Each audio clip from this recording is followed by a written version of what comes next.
Un 4 de octubre de 1995 aparece en la televisión japonesa un anime que no dejó indiferente a nadie. Una obra nacida para odiarla o para amarla, en donde las batallas de acción tienen un papel secundario, y en donde la única lucha que importa es la que tienen los personajes contra sí mismos.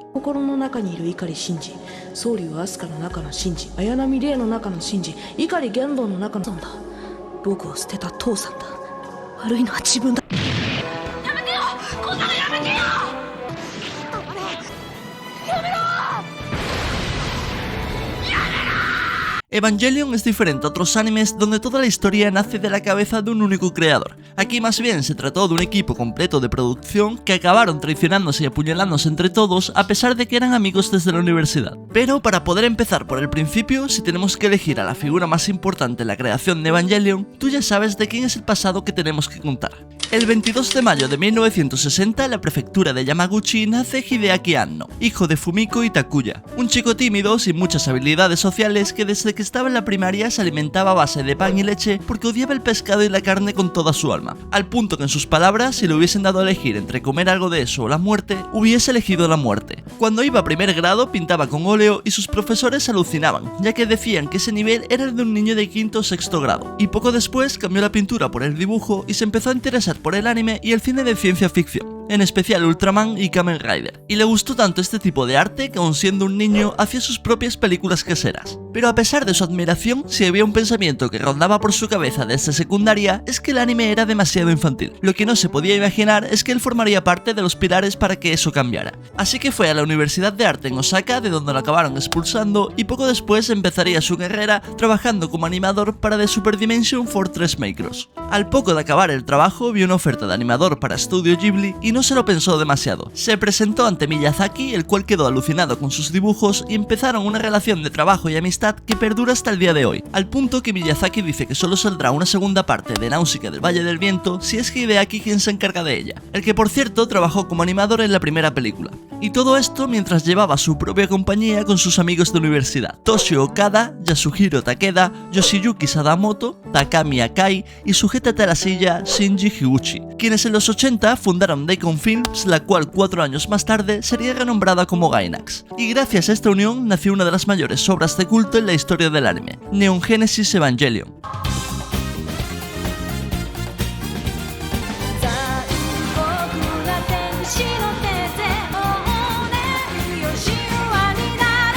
El origen de Evangelion es muy diferente al que te imaginas. En principio se iba a llamar Alcyon e iba a ser la secuela de Nadia el secreto de la piedra azul, un antiguo trabajo de Gainax. Pero como los derechos le pertenecían a NHK, acabaron desechando la idea, al igual que la de que el protagonista fuera un personaje femenino. Por otra parte, los apellidos de los personajes son nombres de barcos japoneses de la Segunda Guerra Mundial, y toda la historia en sí misma iba a ser muy diferente. Y esto lo sabemos gracias a que 2 años antes del anime lanzaron Neon Genesis Evangelion Proposal, un documento muy interesante de 35 páginas que describe el argumento, la personalidad de los personajes y el resumen de lo que iban a ser todos los capítulos. Y en él vemos cómo el anime iba a empezar con Shinji envuelto en una batalla entre el ángel Raziel, que no iban a ser ángeles sino apóstoles, y el Eva 00, pero esto fue omitido en el anime y para cuando empiezan Rei ya resultó herida. Pero si hay algo que de verdad cambiaron fue el final, ya que la idea original era que en un momento los últimos 12 apóstoles a la vez fueran a atacar a la humanidad casi destruyendo el mundo por completo, y con ello la ONU abandonaría el plan de complementación humana y Agendo, y los protagonistas en un laboratorio encontrarían unas ruinas llamadas Arca y allí la forma de acabar con los ángeles salvando el mundo y destruyendo el laboratorio. Pero bueno, aunque me llame bastante la atención, la realidad es que nada de esto terminó pasando, sobre todo a partir del episodio 16, donde por orden de Hideaki la trama cambió por completo,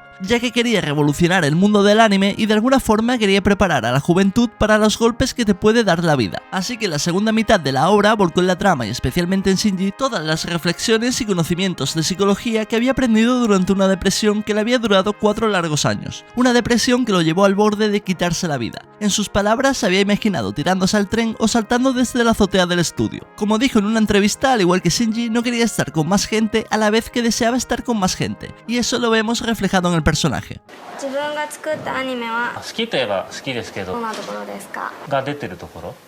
Llega Evangelion y con ello la revolución al mundo del anime. Para empezar, a diferencia de otros animes mecha de la época, aquí los pilotos sienten el mismo daño que le hacen a su robot. además de que este es en realidad un ser vivo en sí mismo que puede descontrolarse y actuar por voluntad propia. Y aunque no fue ni mucho menos el primer anime con una trama adulta, sí que se acabó convirtiendo en el más popular, reforzando una nueva tendencia de que los animes ya no tenían por qué ser para niños. Otra cosa que lo diferencia de la gran mayoría es que los personajes actúan de una forma mucho más realista. Aquí el protagonista no es un fuera de serie que nada más toca el robot, vemos que está a otro nivel, no. Aquí Shinji cuando entra en el EVA no sabe ni andar. Y como dije en el vídeo de un protagonista diferente, si tu padre que te abandonó te llama después de años para enfrentar a un monstruo gigante, lo normal es que te niegues y te cagues encima de miedo. Y si hay gente a la que le molesta que no quiera pilotar el EVA, es porque no quieren verse en un espejo. Lo que quieren es ver a un héroe que luche contra todo y contra todos, y eso no lo vas a encontrar aquí. Y oye, que si no te gusta Evangelion no tiene nada de malo. Para mí es mi anime favorito y aún así sé que hay una parte del fandom tremendamente tóxica que cree pertenecer a una puta élite o que son súper inteligentes solo porque les gusta Evangelion. Así que aún siendo mi anime favorito, vamos a hablar con la verdad por delante. Dicho por el mismo Hideaki, la obra se llama Evangelion porque suena complicado.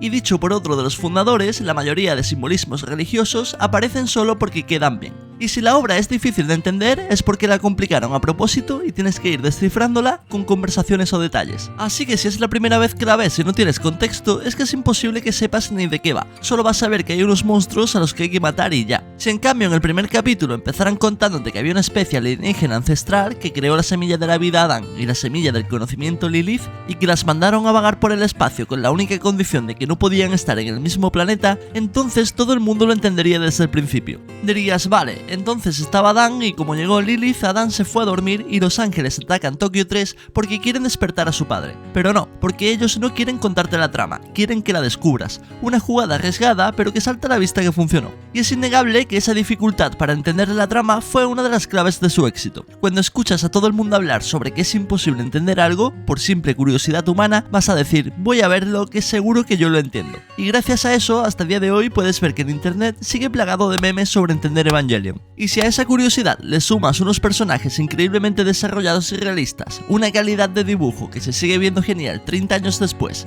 una epicidad a otro nivel y una banda sonora de leyenda, ahí tienes la clave del éxito de Evangelion.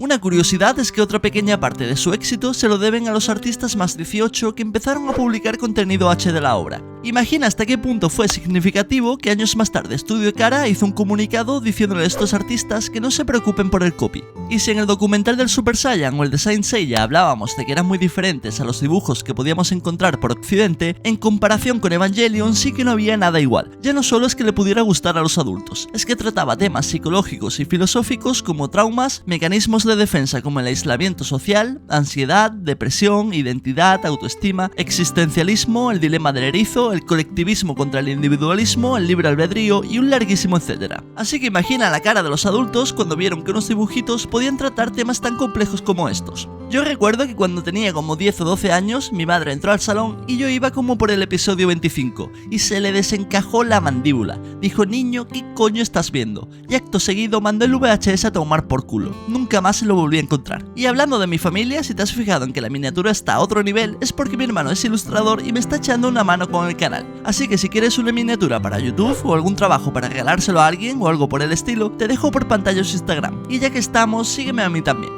Volviendo al tema, Evangelion, además de que reventó fronteras y fue famoso en todo el mundo, en Japón llegó a ser casi un problema para el gobierno, ya que la gente se volvió completamente loca. Robaban señales de construcción donde Rei Ayanami aparecía en bikini y varias veces intentaron asaltar el estudio de Gainax con la idea de robar material original de la obra. Llegó a tal punto que el gobierno japonés tuvo que pedirles a los otakus por televisión que por favor que se calmaran. Imagina lo que tenía que ser ver a 100 encapuchados con su mochila Pokémon intentando asaltar un estudio de anime. Y toda esa obsesión se acabó transformando en ira con los 2 últimos capítulos de la serie. Y aunque la leyenda cuenta de que fue por falta de presupuesto, la realidad es que no, pero sigue sin haber una respuesta clara sobre el tema. Algunos dicen que les pilló el calendario y no les daba tiempo a hacer otra cosa. Otros, como Hiroyuki, dicen que ellos en el estudio estaban encantados y que era el final que querían. Pero da igual porque en el 97 se estrenaría The End of Evangelion, una película que complementa los episodios 25 y 26 y que le daría un final a la serie original.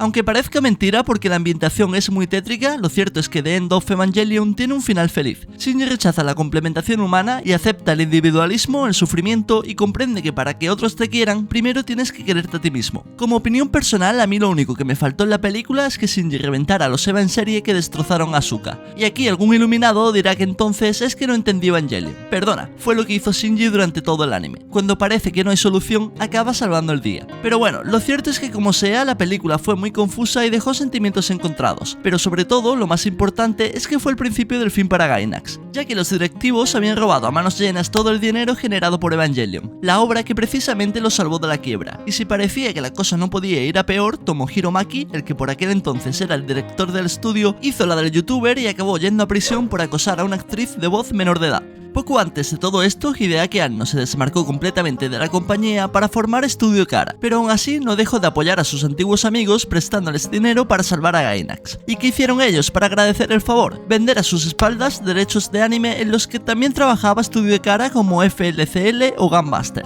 Aunque para Hideaki lo peor de esta traición es que precisamente venía de sus amigos de la universidad. Y ya con Gainax en la tumba y Khara dispuesto a comerse el mundo, nace Rebuild of Evangelion, ya que Hideaki tampoco había terminado de convencer en el final, en parte debido a que lo escribió al poco de pasar la depresión. Así que con una nueva compañía y con mucho más dinero, porque la obra ya era increíblemente popular, se decidió sacar esta serie de 4 películas que, como no puede ser de otra manera con Evangelion, también dejaría sentimientos encontrados.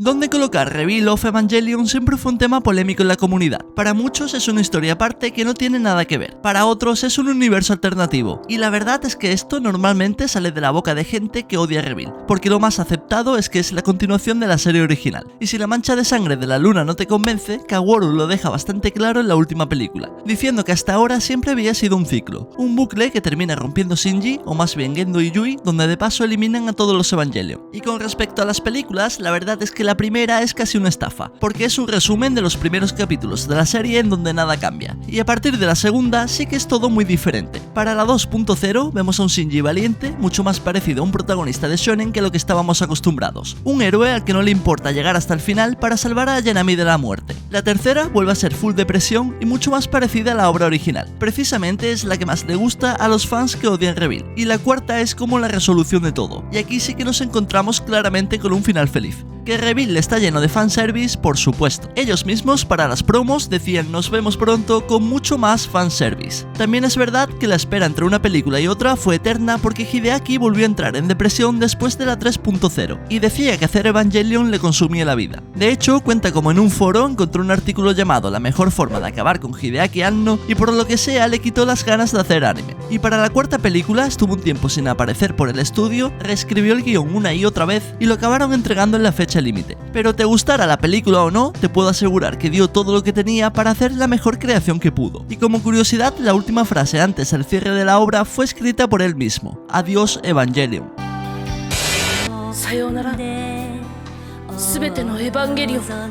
Como siempre digo, si Rebuild te gustó o no, eso ya depende de ti. A mí la segunda y la última me encantaron, y te voy a decir por qué. Aunque lleve más de 10 minutos hablándote de los temas que toca Evangelion y de cómo Shinji Ikari es un personaje completamente diferente, después de haber pasado tantas horas completamente enganchado a esta obra y haber empatizado tanto con el personaje, lo único que deseaba con toda mi alma es que pudiera vencer sus traumas y ser feliz. Y pocas veces me he sentido más orgulloso por un personaje de ficción que cuando Shinji pilota el Eva completamente decidido a luchar contra su padre. O cuando Kaworu le pregunta si va a llorar y contesta, ya no lloraré más. Así que sea acorde a la obra original o no, ver el culmen de su desarrollo y cómo pudo salir de la depresión más absoluta después de perder a cada persona que intentó acercarse a él, me encantó. Y como ya es costumbre en esto de los documentales de anime, gracias Shinji Ikari, eres un ejemplo para todos aquellos que están pasando un mal momento.